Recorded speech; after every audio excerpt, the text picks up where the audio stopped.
First off, rest in peace, neighborhood nip. I ain't crip, but I'm on that neighborhood shoot. Building business, that black owned.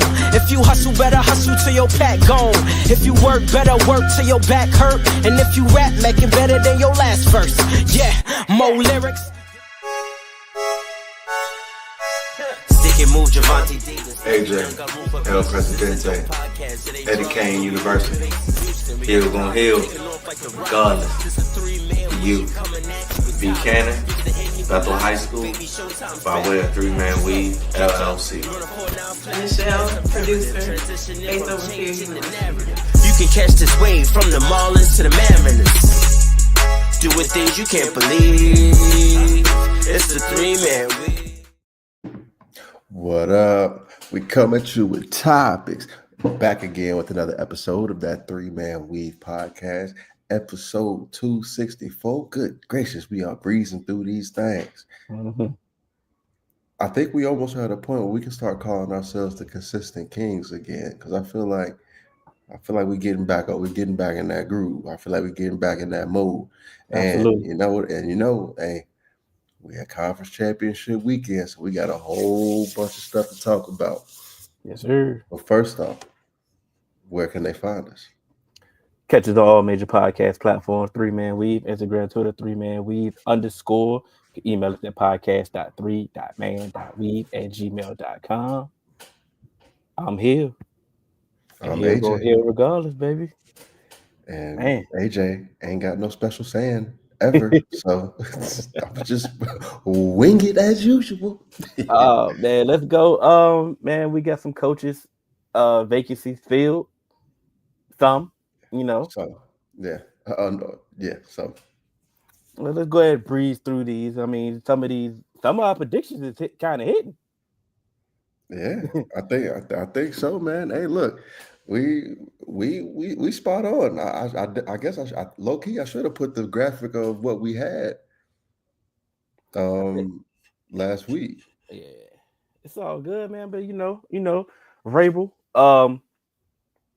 That was almost a no-brainer. A no-brainer. They immediately got it done, and it's a report coming out from the Athletic. Diana Rossini was saying that Vrabel was on the Cowboys' radar, so Robert Kraft felt that he needed to move fast. I don't believe that, but yeah, I can understand. Okay, you know what? I say it's 50-50 or 50%. Let me say that. Because Robert Kraft could have believed that. He could have got word and could have believed that, hey, they might be on his radar. So, you know what? Let me move with sense of urgency.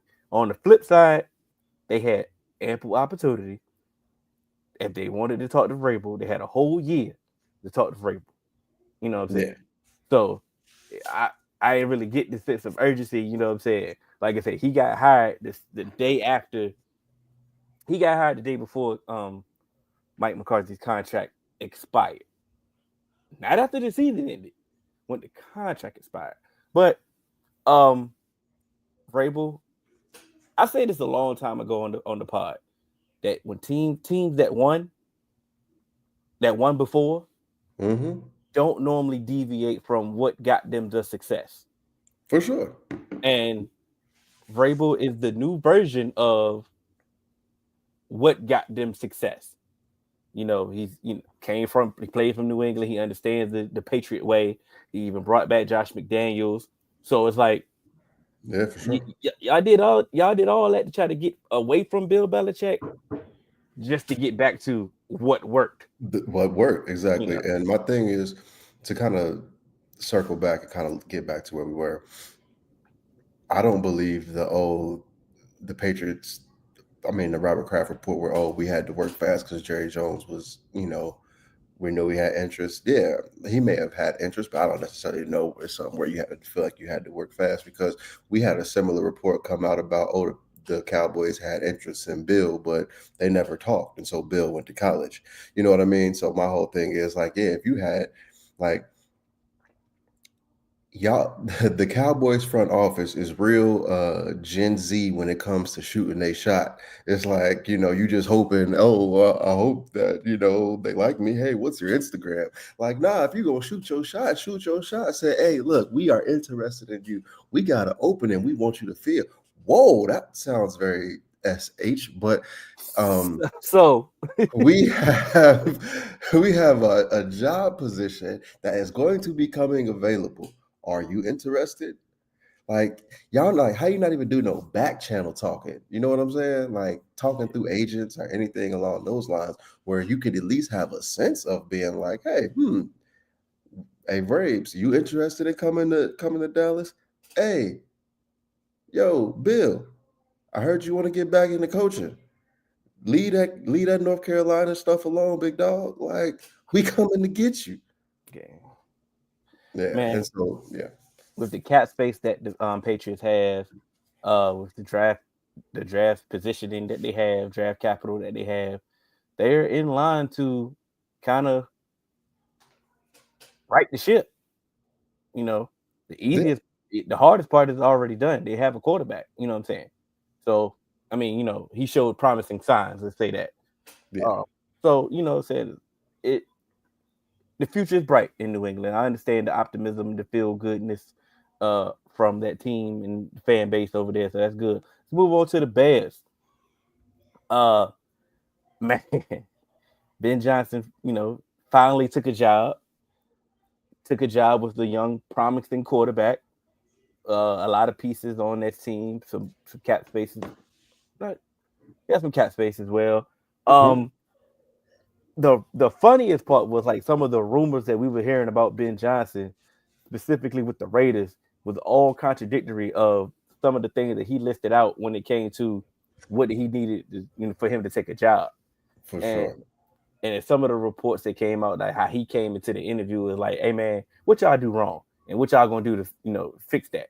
Do I believe that he came? Do I believe that? It's the percentage. It's the percentage. Because he does come across arrogant, There, and not necessarily even coming across arrogant. I think it also might have been like a bargaining chip, a little bit of contractual negotiation, where it's like, hey, look, these are my demands. Hey, I want this price. I want this, guarantee, or whatever the case may be. Oh, the Raiders are interested, so you just don't have me in the bag. You know what I mean? And so I do believe they're like, having Tom Brady there was able, like, that was something that was able to get him on the phone. You know what I mean? It's the same thing that we said with Kevin O'Connell, where it's like, oh, the agent working early. Agent is already going to work. And so, like, I feel like once Ben Johnson identified he wanted to go to the Bears, he had to kind of do what he needed to kind of, still kind of get that, like, maintain some sort of leverage, even though it's like, hey, dog, I'm like, y'all need me too. So, but you got to play the game in a sense. So, but I do think Ben Johnson, they went and got their guy, and he did like I wanted him to do. Get I always say, when you that coordinator, first time coordinator getting that job, get you someone on the other side of the ball that has head coaching experience, where you can, until you get seasoned in the game, you can focus on what you are good at. They can do all the timeouts on defense. They can do the substitutions on defense, all of that. But you can focus on what you need to focus on. And that's what it really comes down to. Like, because to me, like, having an inexperienced head coach and then an inexperienced defensive coordinator and an inexperienced, offense coordinator, that's like two virgins having sex. You're bound to have a baby. You're bound to have an accident. You know what I'm saying? It's like that's not, like, you need somebody to have a little bit of experience to be like, hey, this is how you should really run things from an overarching, system. But hey, I like this for the Bears, man. I like it too. I like the personnel that he's going to both, like I said, on both sides of the ball. We have a whole off season to really break down, in full totality of it. But I do got a question though, because a lot of people Ben Johnson started to get some hate his way. a lot of people started to get tired of him. Like, who did he think he is? Now, add that with the fact that a lot of people hate Caleb Williams. What he, how he came and how he how they thought about him as a prospect. Do you think that the hate, are they gonna really, deal with some hate next season? And I mean, what I mean by hate, they gonna have some other high-ass expectations like they did this year, like some unlofty expectations built their way. I think that they'll have some pretty decent expectations, but one, I think that they'll be able to kind of get a little bit closer to those expectations, and two, I think a second year kind of like understanding of what's going on for Caleb, some of those pieces there, and the staff that they're bringing in and building over there. Mm-hmm. I don't think this is going to be something where it's going to look like a train wreck. I don't think it's going to be like a disaster. I think the offense is going to be a lot more creative than what they were running with Shane Waldron. So I think that's going to be able to, and we've seen what Ben Johnson can do, like with Jared Goff. I believe Caleb Williams is a lot more talented than Jared Goff. So if he can get, like in year 2, get production out of Caleb Williams, what he got out of Jared Goff, yeah, this is could, like, with the weapons that they have, this could be a really, really good team. This could be a really dangerous team. So because like I said, we all have expectations of Caleb Williams to be better than Jared Goff. But if he plays like Jared Goff next year, this team is in a really good spot. Absolutely. Let's move on to the Jets, and we're gonna get to you, Big Dog Curtis. All right, man. Aaron Glenn, former draft pick, is going home. Yeah, got the Jets job, and they narrowed it down. They say, "Hey, look, bro, you're not leaving the building, man. We're gonna get this deal done, and that's it."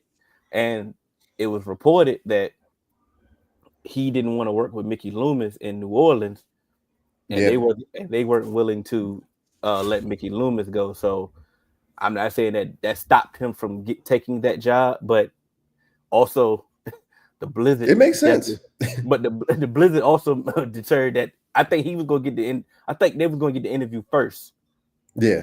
And it had to get rescheduled because of the snowstorm that's out there, and like they ended up getting to New York, and New York made sure that he didn't leave the building. The funny thing about it was, before Aaron Rodgers got there, they were the new team that was a quarterback away, right? Yep. Well, a lot of those pieces are still there. Yep. You know what I'm saying? The foundation is there. Now, yes, the low-hanging fruit, the easiest thing to say, if he just gets a quarterback, he will be all right. I get it. Because it's not that easy to go get a quarterback. If that's the case, everybody would just go to the store and get one. Right. But I do believe, based off hearing some of the things that he's like seeing him on the pivot, seeing his press conferences, like seeing the work that he's done with a less talented group on certain years that he had in Detroit, and some of the things that he got done with that defense in Detroit, I do think that they have a chance to be competitive this year. Because they're going to need a quarterback. But like I said, right now, as of now, they don't have a quarterback. I know he don't want to deal with Aaron Rodgers. Please don't set him up. But before you got anything to say before we get to this question?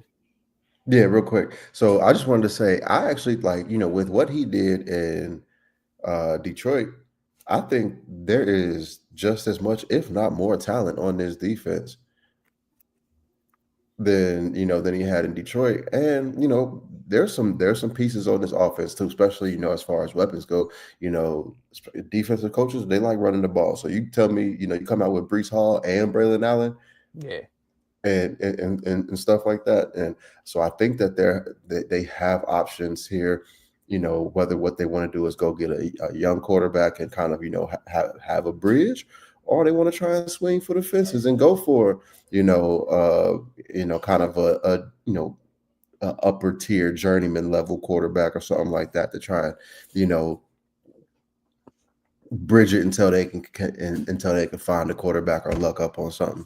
So I think this is I actually don't like. I like this job having some of the pieces that they have. You still got Olufushanu.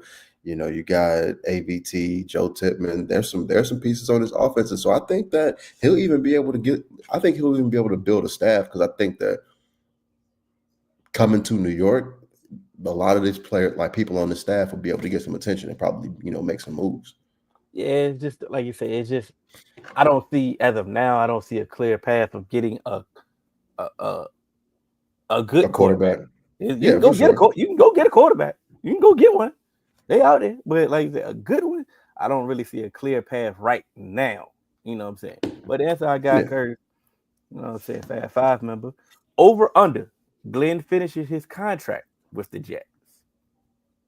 Yeah, I think I'll take. I guess I won't say over. I'll just say push. I think he'll be able to get through his his initial contract. He'll coach out his initial contract. I think he'll continue because I actually think Aaron Glenn is going to do really well in this building. Because again, I don't feel like he's taking over an empty cupboard. Like there are things here. There are things that they could do to upgrade this roster too. And he'll be getting some compensatory picks because the Jets hired a black man. You know what I mean? So he'll be able to get those too. And so I think there's a runway. There's a runway to get some things done. And it's funny. We'll get to it in a second, but just to kind of say, we see kind of, Pete Carroll on this graphic. Pete Carroll's going to be trying to get a quarterback, and it's two former Pete Carroll quarterbacks that might be on the move soon. Maybe Aaron Glenn can get the one that Pete Carroll don't want. All right.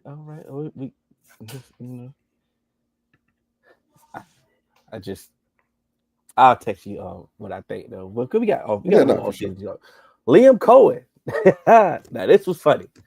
Yep. Liam Cohen had an interview and like, look, bro, I ain't trying to work with Trent Baalke, dog. Like, say you know it. Khan heard that Ben Johnson won't trying to work with Trent Baalke either. He was like, look, I already told y'all ain't really got to work with him. You know what I'm saying? The crazy, you saw that that Zoom call, right? Yeah, like, that's what he's like. bro sitting there like, hey, if we can't get a coach because they don't want to work with him, yeah, I'll fire him. And you know what's up? You kind of gotta just shut up and take it because if you quit, you don't get paid. You got to get fired to get your money. And that when Trent Baalke need to go ahead and update his resume, try to get on TV, and that's it. He need to go try to find what Mike Tannenbaum did. He might need to try to get like what Mike Lombardi was doing. I'm about to say NLGM podcast needs somebody. Like he need to go ahead and go that route because the NFL hate him. Yeah, like I don't know what he done. He gonna mess around. He gonna mess around and be with the Chargers. He gonna get another job with the Chargers. Harbaugh gonna be like, hey, that's my dog. No, it's not. I know. I'm just playing. I'm about to say no, he's not. You know what I'm saying? But I think that what Liam Cohen did was wrong though, on the aspect of the Bucs was going to give him a highest paid type of offensive coordinator position, just to not go back to take another interview. Yeah, he never signed a deal, and then he went and ghost on him. You know what I'm saying? Hey, bro, come on, bro. Don't burn a bridge like that. They could have understood. They knew you would. They can't stop you from going to get a job, so you can answer the phone. Right? Just be like, hey, look, because you never know what's gonna happen. You never and it's some good they have some good people in that Bucs front office. You know what I mean? And you knew next year if you don't get it done, they was gonna fire Todd Bowles and promote you. So you burning that bridge. Todd Bowles might not have made it to week 8 anyway. You feel what I'm saying? Because as soon as I heard they was gonna make him the highest paid coordinator, I already knew what was up. We already knew. Yeah, we already knew. We said it after the game that they lost. After they lost that, this was already the setup. We've seen this before from this organization. Exactly. But back to Liam Cohen getting this job, man. I like him. I like the job that he did with. I like the job that he did with Baker. I like some of the personnel that they have. Like if I gotta hold on. Oh, you go. I like some of the personnel that they have based off. If you look at what the Bucks had and you think about some of the things that the Jags have, I think he can go in there and make some things work. Got to nail the defensive coordinator signing. You got to get some of this personnel. You got to get it right. But it's not a bad job because you have Trevor Lawrence, and he showed enough glimpses that he not a bust. That it's some greatness there. You do your job, Liam Cohen. You can get that greatness on a consistent level. So, yeah, we good, man. I don't know how much he got to talk about Pete Carroll, so I'm gonna just wait till he get back. The Saints, they still doing an interview process. Oh, you back just in time. I'm going back, Pete Carroll. Pete Carroll. I've been saying it on my social media all day. He took one call with Jerry Jones and said, "Nah, dog, I'd rather work for Mark Davis." And Pete Carroll was the perfect coach for what the Raiders need now. They need a quicker fixer-upper. It's literally what we because full disclosure, this is literally what we were talking about for the Cowboys. This is almost going to, you can know this is going to be Pete Carroll's last stop. Mm-hmm. Pete Carroll ain't getting no more jobs after this. Ain't nobody hiring Pete Carroll no more after this. So this is just gonna be somewhere it's like you wanted a Pete Carroll to come in to kind of like an organization with some dysfunction to kind of implement some structure. Who knows? He might need to put in some,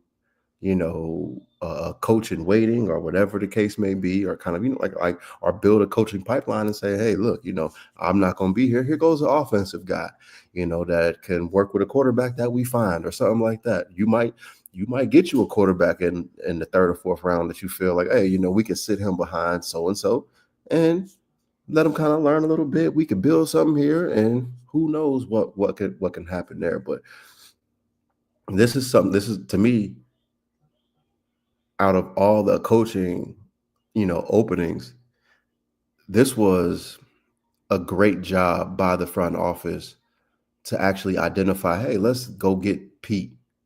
Pete wants to coach and say, look, we need to get some structure. We need to do a cleanup. We brought Tom Brady's in the building now. Let's go get a cleanup. Who knows? We might be able to identify some free agents because, they want to, be in a building with Tom Brady, stuff like that. They, Pete Carroll's a Super Bowl winning head coach. And, so there's some pedigree here. Mm-hmm. So you might be able to attract some players, and then you might get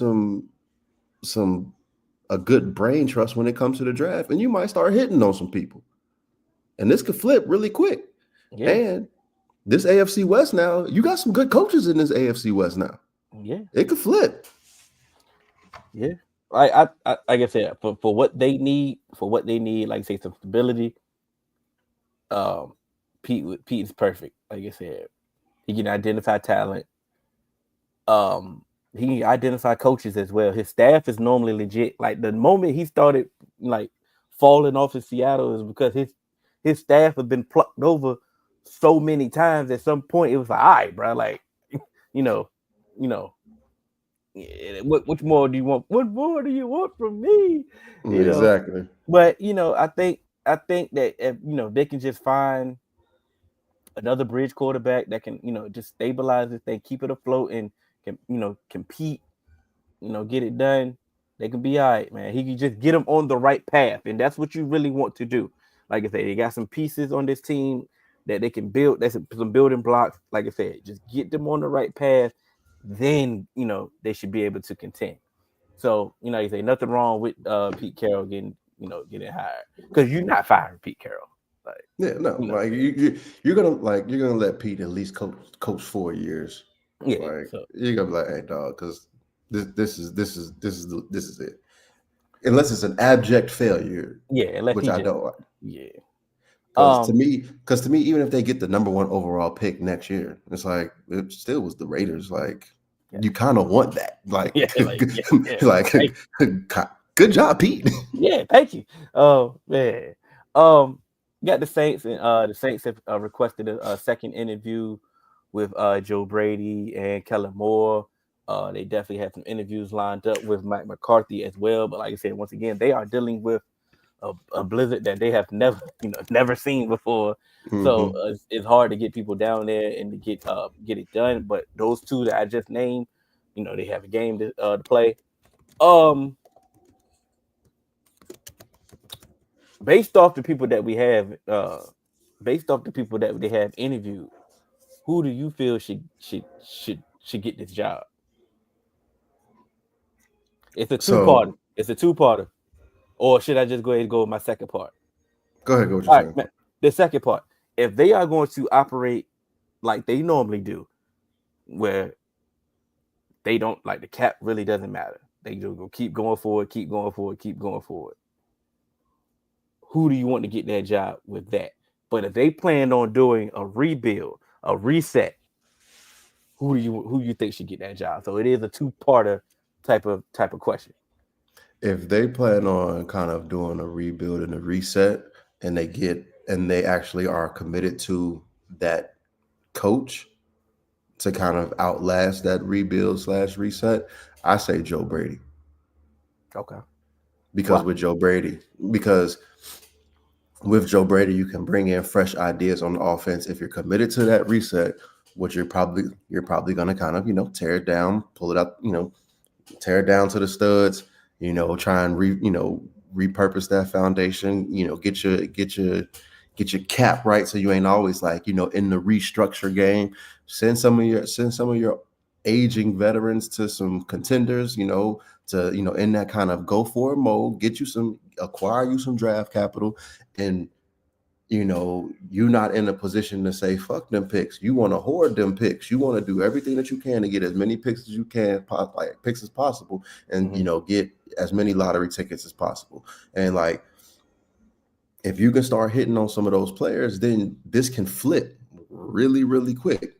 We talk about them all the time. The Rams, they went from going for it, fuck them picks, going to get Von Miller, going to get Jalen Ramsey, going to get Odell Beckham Jr., stuff like that, Andrew Whitworth, all of that, to, okay, Aaron Donald retires, let's go on these draft picks. You mess around, you hit on Puka Nacua, Kyron Williams. Next draft, you hit on Jared Verse, Braden Fisk, Kobe Turner.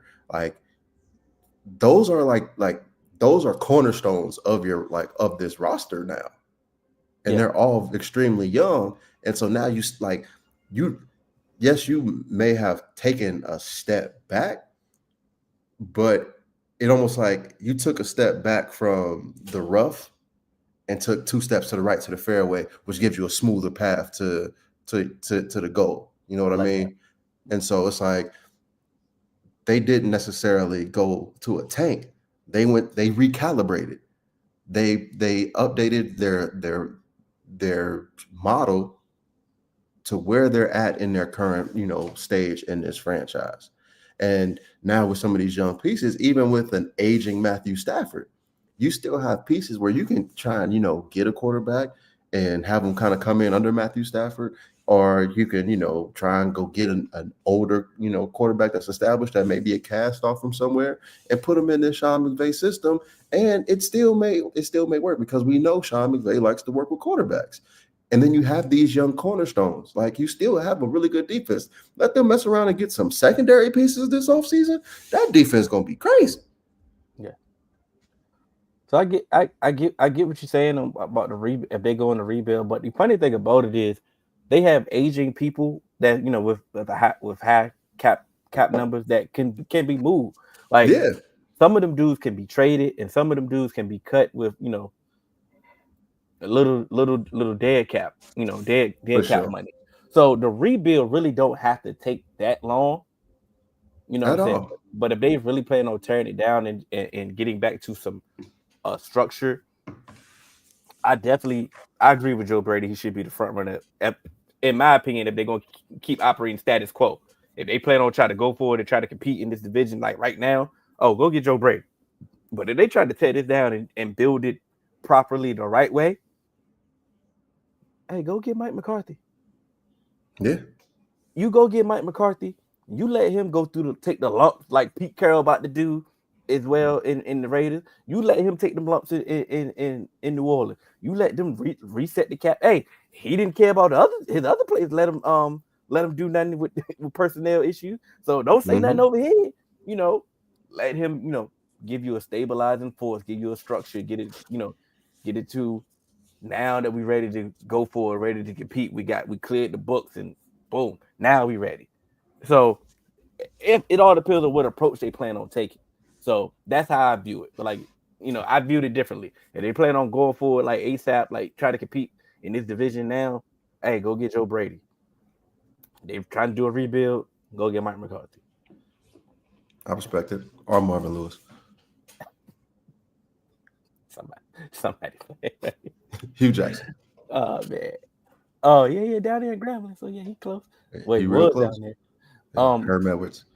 Shout out to the Cowboys. And I don't want to hurt anybody's feelings. If y'all was planning on me to go on this epic rant, trust me, I want to. And I'm sorry I'm about to disappoint y'all. I can't give them my energy, y'all. I can't give them all my energy that I really want to give them because they really don't give a fuck. I'm sorry. They don't give a fuck. So it's like, why should I? So, and I'm just waiting on the news for finally an announcement for a head coaching being filled. We'll have a Dallas duo, and I'll go full in depth. But this whole entire process is the worst process I've ever seen. On top of that, the fact that you mean to tell me that these are the 4, you only interviewed 4 people. 2 of them just to get the Rooney Rule out the way. This is the process that you tried to take. And this is the reason why I always ask Cowboy fans, and then when they were like, well, we got to fire McCarthy, I say, why? Why? Because this is the process. You letting these inept dudes in charge, and they obviously don't care about winning. They don't care about the priority is not winning. So why are you putting the future in their hands? It was like I asked them every time. Oh yeah, man, we need to get McCarthy. We need change. You need change. Okay, this is the change that you about to get, and the change ain't gonna be the change that you want. It's gonna be just a different dude with the same thing, same result. They not about to do nothing in the offseason, regardless of who is the coach. I don't care who it was. You still not about to do anything in the offseason. You're not about all you want to do is rely on the draft, and then you know, all you gonna do is just blame Dak. It's Dak's fault. Nah, I ain't going for that, bro. I'm sorry, bro. I'm pretty sure that it's probably gonna be Brian Schottenheimer. I'm pretty sure that they gonna announce it Sunday before the game, or you know, pre-game, so that they can steal some headlines. But at the end of the day, it don't matter who it is. It don't matter if they so happy to if Deion come, if Coach Prime come. He ain't about to get the necessary tools that he need to make this thing work. This is nasty. They losing assistant coaches already because they moving like molasses. This is terrible. Stephen Jones is old. He don't care. Jerry Jones is old. He don't care. Stephen Jones is worse. He cheat for no reason. It's so frustrating, bro. Like it's so frustrating that we like Cowboys fans is asking for the bare minimum them to do as a front office. Like we're asking for the bare minimum. We asking for you to just go get regular free agents. We ain't even asking you to go make somebody the highest paid. We asking you to go get regular free agents to fill your team. We asking you to try. And y'all telling us not. What he's been doing this for the past year, he's really been spitting in our face and be like, hey, look, what y'all gonna do? We know y'all not going nowhere. We know y'all still gonna watch the game. We know y'all still gonna come to the game. We know y'all still gonna buy merch. We know y'all still gonna be a fan. As much as people failed up, as much as I want to denounce, as much as I might as well denounce, I'm still gonna be a fan. And they know that. This is the most frustrating part, bro. Like this is sadness, dog. Like I would rather them see. No, I'm sorry, bro. I'm sorry. Hey. Sometimes you gotta get that weight off your shoulders, dog.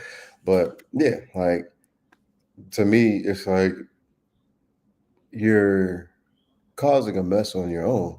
Micah even said it himself. Hey, let's get these deals done early. Let's, get everything out the way so we can, get players in here. We can do all of this stuff. And you know what his rebuttal? I don't move on when they tell me to move. So you purposely, he already put it out on the line for, hey, look, let's get this deal done. I don't have to be the highest paid. Let's hurry up so we can get the players. And he like, hey, nah, get players. Exactly. And my thing is, what's really gonna happen now is he's gonna wait till the last minute, and then he's gonna start putting it on the players and say, "Oh, it's a negotiation and stuff like that." Where it's like, "Hey, dog, we could have been got this done. We could have been had these conversations. We could have did all of this, but you decided to drag your feet." Because, like, for me personally, if I'm Micah and I know things aren't changing, if I'm trying to give you an out, not even an out, give you, not give you the option to, like, no, hold your hand so we can do this, and you can kind of show me that you change your ways and you trying to be competitive. If you're not doing that, and then you don't even call me to start negotiating this contract until July. Now I gotta be the highest paid because I'm not gonna be here just cause.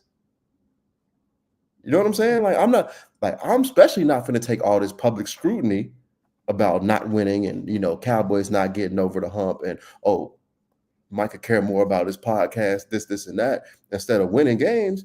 And it's really you who don't want to win games. And then, I still got to, stand and take these bullets. Then I do got to be the highest paid because guess what? Like, I need to give me something for my pain and suffering. It's so frustrating, bro. Like, it's so frustrating, bro. Like I said, all we asking for is the bare minimum. Like, you don't have to be thirsty for headlines. The headlines are gonna come. They're going to talk about you on First Take. They're going to talk about you on FS1. Anyway, like you said, you didn't do nothing last all season, and you were still the topic. You were still the topic on all the shows. They can push a button. You don't have to do it. It's already set in place. I do want to ask you, like, because you mentioned this when we talked about the Patriots and the Patriot way, and it was like, when teams have success, they don't leave that way. Mm-hmm. This is Jerry's problem. He trying to do stuff from the success that he had in the 90s, when the whole time it's like, hey, dog, that's not really what actually happened. Your thought process is that's where you're wrong, bro. Is a stain on it. That's where you're wrong, bro. He ain't doing nothing that he did in the 90s, bro. No, he thinks it because he's trying to do it his way. And that's why when he fired Jimmy Johnson, that's where it started. Like, he's trying to do it his way. That's what I mean. I got you. You know what's doing it his way?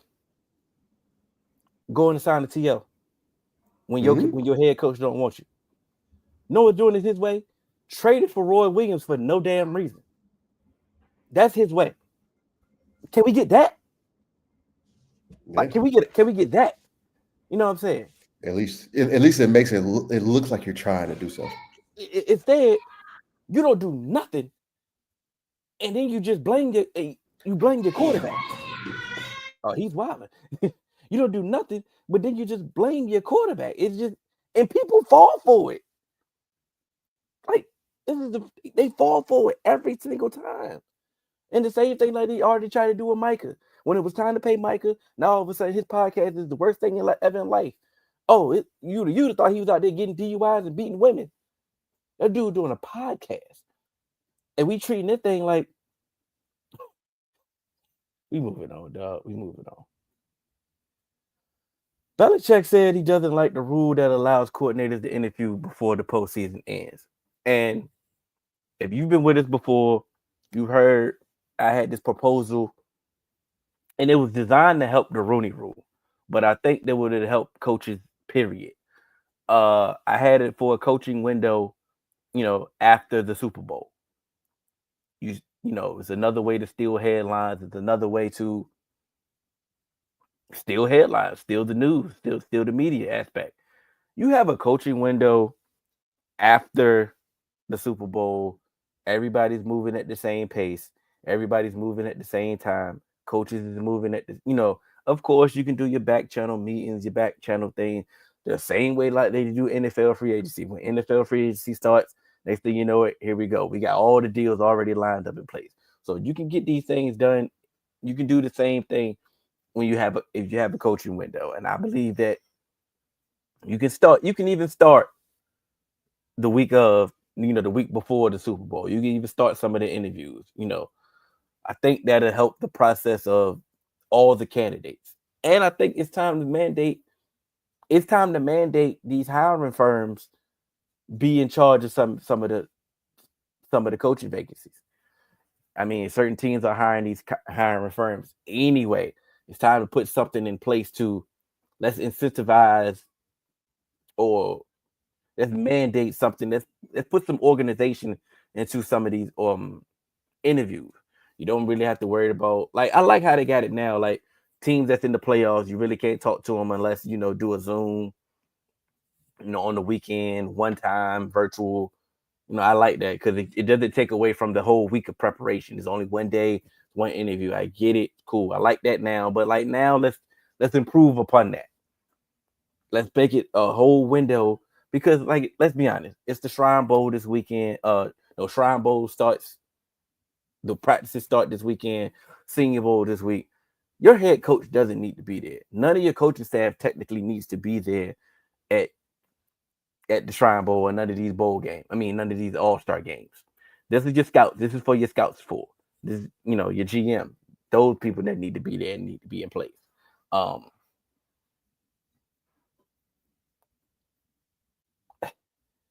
No more DEI.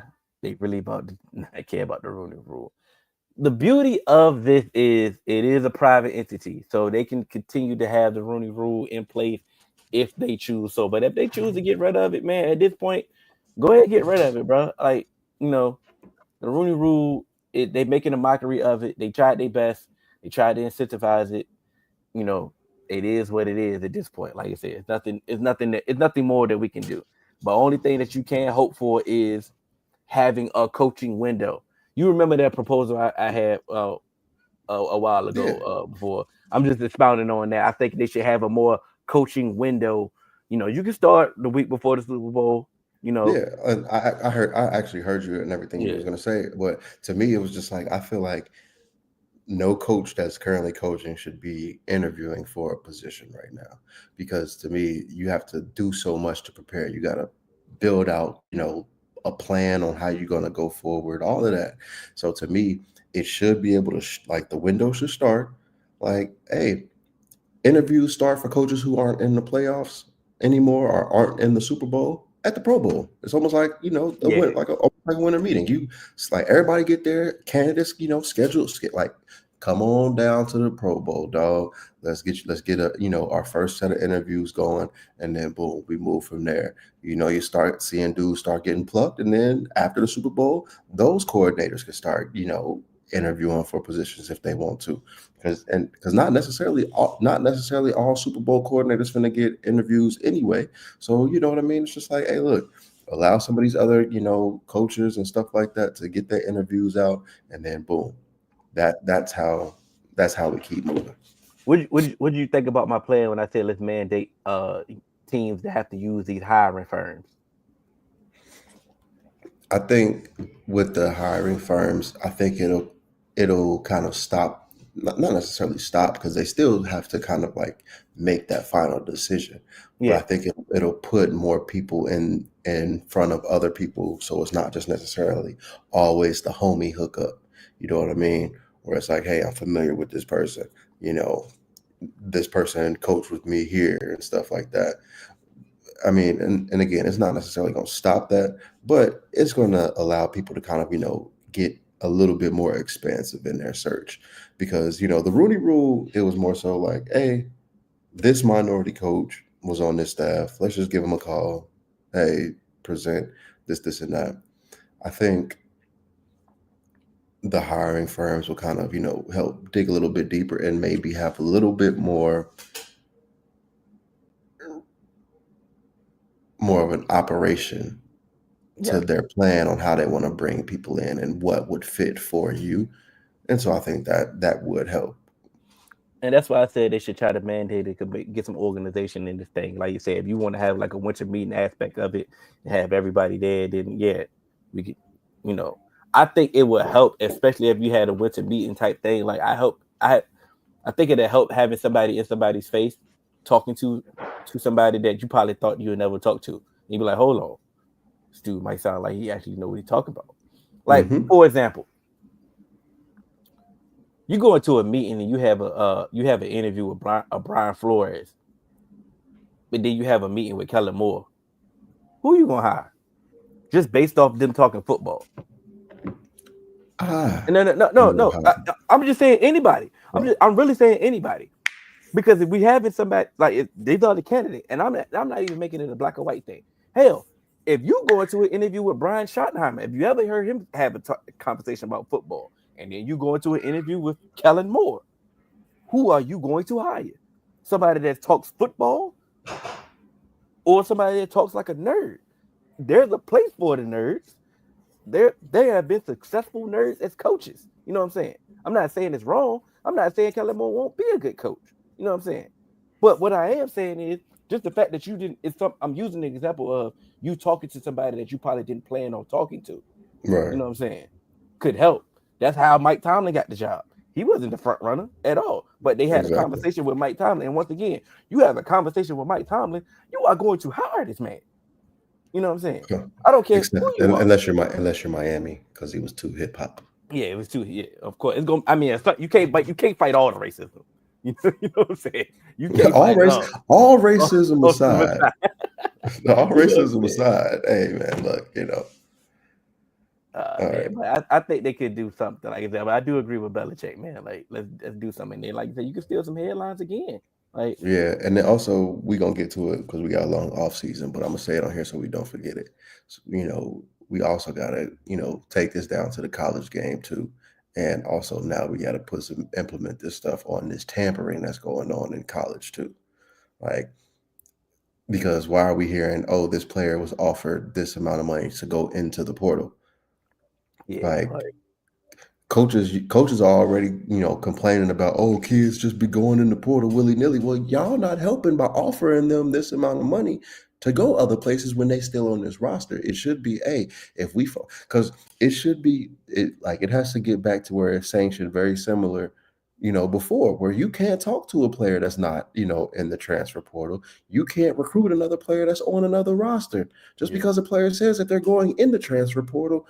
Just if they're not in there, you can't talk to them.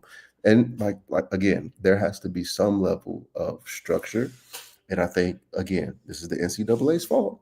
And now they're trying to put toothpaste back in the tube. But it's that's something that needs to get structured too. So we had the divisional playoffs last week. We're gonna be real quick. We're just gonna talk about the losers real quick because they lost. I'm gonna go with the Texans first. The Texans actually, to me, did themselves a favor the way they looked. If you looked at the game, they competed with the Chiefs. They outgained the Chiefs. Like, it was something. It was a moral victory type of game. Now they went out there and they fired Bobby Sloyd. Me personally, I didn't agree with that. I know that they had a bad season efficiency wise when it came to in the offense. But I'm of the mindset, once again, my same plan that I had. I need 2 years anyway. You know what I'm saying? I need 2 years. And like I say, come on, if he was so hot for the first year and he was down on the second year, okay, I think he earned another shot. You know what I'm saying? Where's he gonna level out to? Now that offensive line coach, oh yeah, you got to go. Yeah, you got to go. But I feel that, like you say, they had a great offseason. There's a reason why their expectations was high. So it's like, it's nothing. They know what they need to do. You know what I'm saying? Fix that offensive line. You know what I'm saying? Get some more playmakers and get them some more playmakers, because, you know, ain't no telling when Tank Dell coming back. And of course, Stephon Diggs, he won't be back, you know, coming off an ACL injury. So they're gonna need another playmaker of some sort.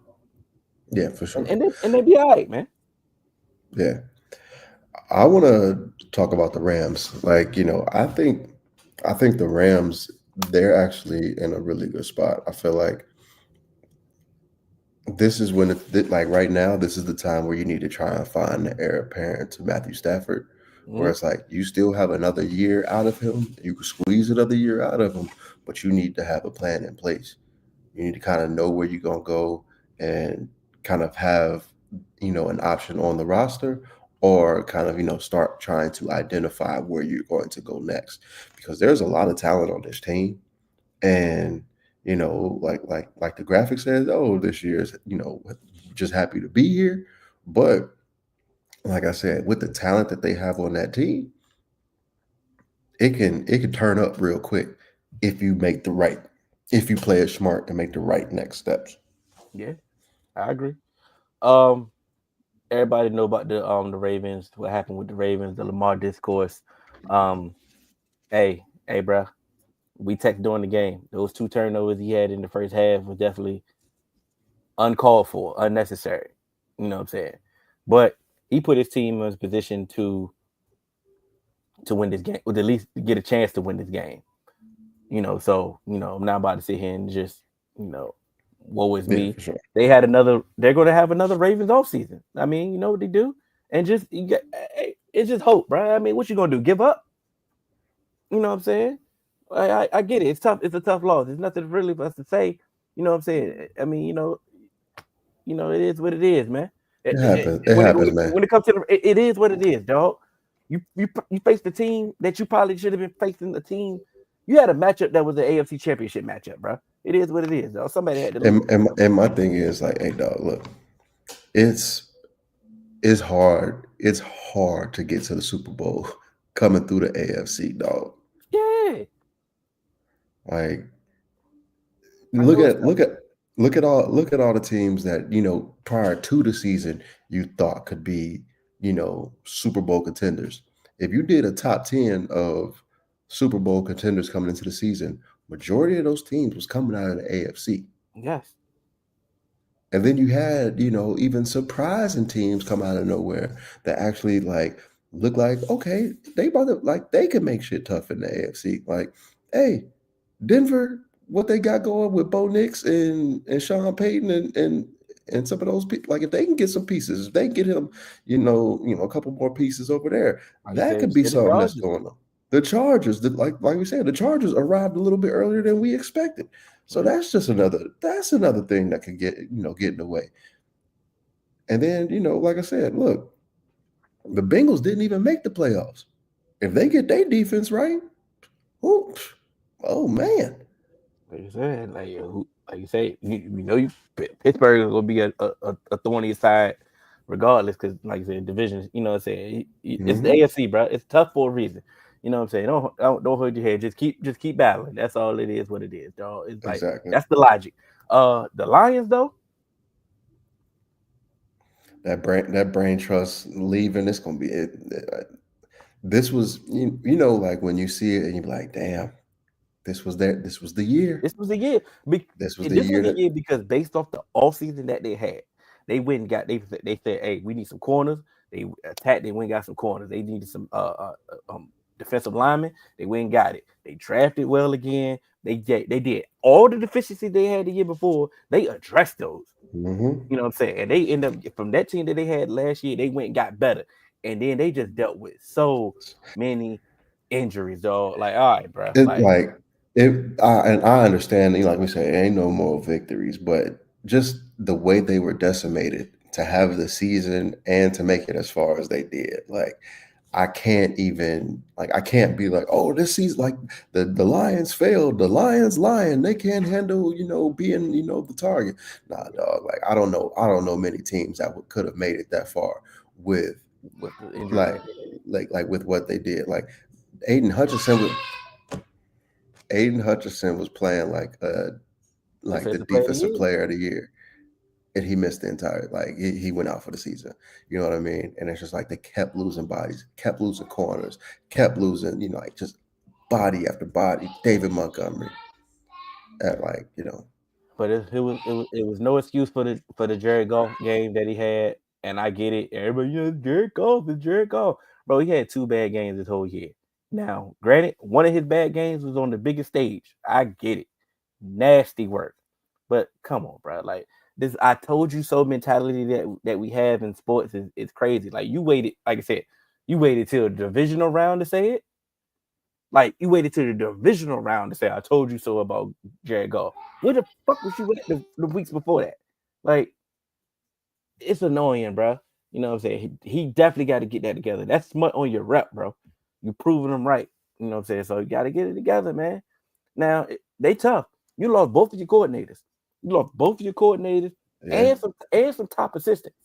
Mm-hmm. Yeah, Campbell. Show me you can do what Jim Harbaugh does. Or no, John Harbaugh does. Yeah, and So when just John Harbaugh cycle them loses a in. coach, he go get another coach. This is where it comes. You got to identify some guys and just bring them on in. If you're gonna be a CEO type coach, this is what you definitely got to do best: is to identify some assistants.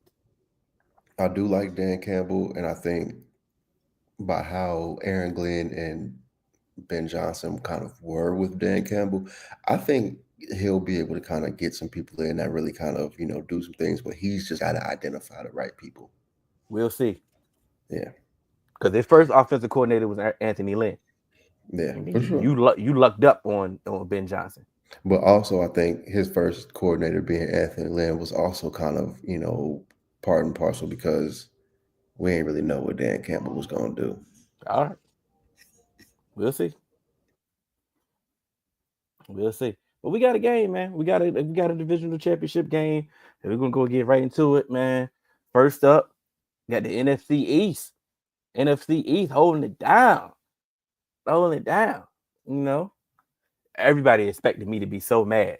Like, I'm supposed to be so mad that that we got two NFC East representatives in the NFC Championship game.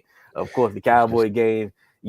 Everybody in the NFC has made it to an NFC Championship game since the Cowboys' last appearance. You know what I'm saying? That's embarrassing. For sure. My front office is getting exactly what they deserve. Unfortunately, the fans got to suffer. Yeah, they gotta take their medicine, but y'all basically gotta take the bullets. But shouts out to both of these teams, bro. Both of these teams went out there. They put in the work in the all season. Washington had cap space. They used it. They went and got a whole new team, pretty much. Philly always gonna get cap space. What they went do? Mm-hmm. They figure out what their deficiencies last year and went worked on them, and now they're here. So shouts out, man. How you feeling?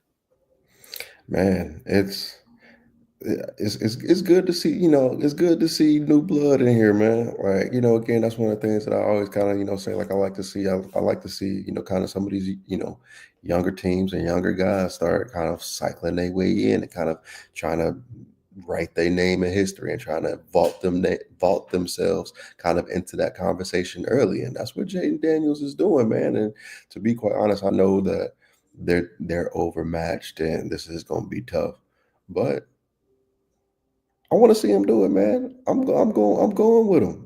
I'm going to pick the Commanders because I think that, to me, they're in a tough spot. They're the underdog, but guess what? Underdogs can win games too. So I'm going with the Commanders. It's weird. But first off, they went at it both of the time, both games in the regular season. I believe they split, right? Yes. All right. Because I believe one of those ones was like last minute Jayden Daniels touchdown. Remember? I believe so. Yeah. Yeah. You know what's funny? It's kind of like It's kind of like the NBA. It's like, you've seen the team get into playoffs, and next thing you know, they start doing something totally different that they've been doing in the regular season. Because if you look at any of these games that Washington's played, they've been overmatched, right? Okay, you can say, it was an evenly matched game against the Bucks. You know what I'm saying? Cool. You can say that. But you were supposed to get whopped against the Lions. You were so overly matched, right? Okay. We gonna say the same thing about Philly. You were just so overly matched. They should just do the same thing. Like, it's weird because you can't even look at it. If you look at it roster by roster, how it is, it's like, yeah, we should easily go for Philly. I got Philly winning. But once again, like we said last week, this ain't about to be no cakewalk, bro. This ain't about to be no cakewalk, dog. I got Philly winning. I ain't confident in it because Jalen Hurts ain't gonna do nothing. Right.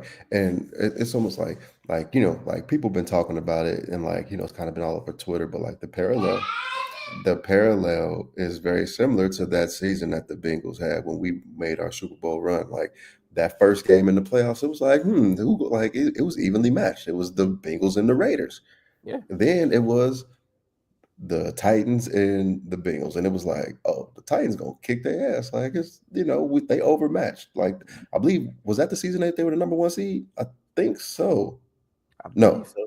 Yeah, okay. So they were the number 1 seed. We went in there. It was a tough game, but we beat them to play. We made the plays, and that's what happened. And then now, you get into the championship game versus the team where it's just like, oh, you're outmatched.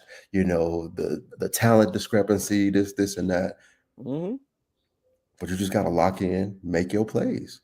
And the same way that we kind of held it down and made Patrick Mahomes make some mistakes, Jalen Hurts can make way more mistakes than Patrick Mahomes. You know what I mean? And to me, and if they force him to kind of put that ball in the air, like, and almost kind of like, hey, let's make it a shootout. Like, let's try and run this up and make it be a game where it's like, hey, let's go touchdown for touchdown. Yeah. I think that's when it really gets ugly, especially if Jalen starts selling some of them balls or throwing some interceptions, and then you got AJ Brown over there on the sidelines upset, Goddard pissed off, and Devontae Smith just like, I don't know what the hell to do. Like get a ball to Saquon.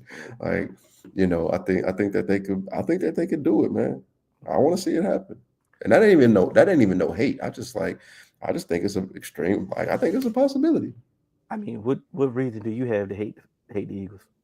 Yeah, like, and also I just want, like, man, it's a lot. It's a lot going on. I want to see DC get a win, one way or another. The city's gonna go crazy. I mean, I ain't outside no more, but Boy, if I might have to make a trip. All right, man. We got the Bills and the Chiefs, man. Oh man, this is the most evenly matched both of these teams have been since they played. Yes. And the same logic that you gave for Washington of how you want, you just want to see somebody different. I get it. I'm feeling the same way. I'm rooting for the Bills. Like, I'm rooting for the Bills. I want Josh Allen to get over the hump and win this game. You know what I'm saying? But once again, I will not be surprised if the Chiefs hold it down and win this game. It's a cop-out answer. I just really want to see a great game. For sure.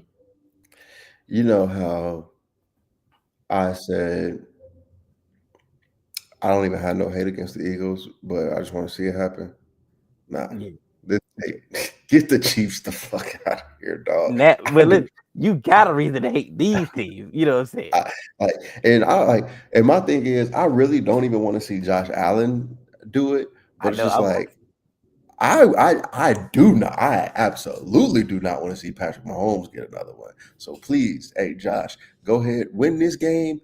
I don't care if you lose in the Super Bowl. Just win this one. Please win this one. Oh, no, I'm rooting for an AFC Super Bowl. Regardless. Don't get nothing to it. I didn't hate on nobody that last round. Oh, no. But Super Bowl, I'm AFC. I don't care who it is. Super Bowl, I'm NFC. I feel you. We ain't got to get no analysis. Yeah, well, just know we on the opposite side of things, and I think everybody can put that together. But honestly, overall, like, I truly just want to see a good game. You know what I'm saying? I don't want to see the refs get involved. I don't want the refs to be the discussion topic Monday. You know what I'm saying?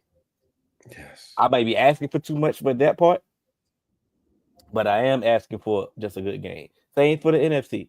I'm just asking for a good game, bro. You know what I'm saying? And I think we're going to get them Sunday. So, you know what I'm saying? Hopefully, you know what I'm saying, whoever y'all rooting for, whoever your team you rooting for, you know what I'm saying, shouts out to them, man. Good luck to them. Hopefully they show up for you. Hopefully your parlays hit. Hopefully wishing everybody the best, wishing everybody success. You know what I'm saying? And if I'm telling y'all right now, if the Commanders are going to the Super Bowl, we are finding a way to find Cannon. Cannon will make a return. We are damn right. We are setting it. We are setting the tone right now. Y'all go spam it in the group. If the Commanders go to the Super Bowl, we are begging for Cannon's return. One episode only. That's all we asking for. Hey, that's all we need. That's all we need, man. So y'all can catch us on all major podcast platforms. 3Man Weave, Instagram, Twitter, 3Man Weave _. You can email us at podcast.3.man.weave@gmail.com. I'm Hill. That's AJ. Y'all the fours. And some of y'all the Fab Five. And we are.